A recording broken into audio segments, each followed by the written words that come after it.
If you are sitting alone right now and the loneliness has a weight to it, a physical weight, like something pressing on your chest, I want to read you something that Thomas Merton wrote from inside a monastery where he had chosen to spend the rest of his life in silence.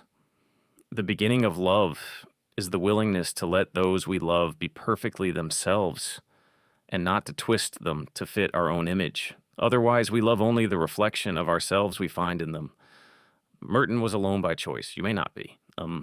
But and he discovered something in his solitude that applies to to every kind of loneliness. The deepest isolation is not the absence of people. It is the the feeling of being unseen by the people who are there. The feeling of performing a version of yourself that someone else requires. The feeling of being surrounded and still unknown. Montaigne wrote the essays in a tower room because he wanted to find out who he was when he was not performing for anyone. What he discovered surprised him. The self, when left alone, is not one thing. It is a shifting, contradictory, moment to moment collection of impulses that refuses to cohere.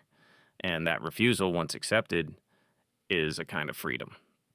You are not the solid, consistent person the world demands. You are multiple.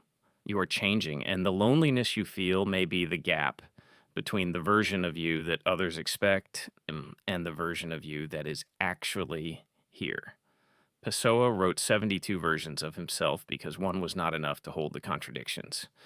Borges lived in a library because the conversations between books were more honest than the conversations available to him in Buenos Aires.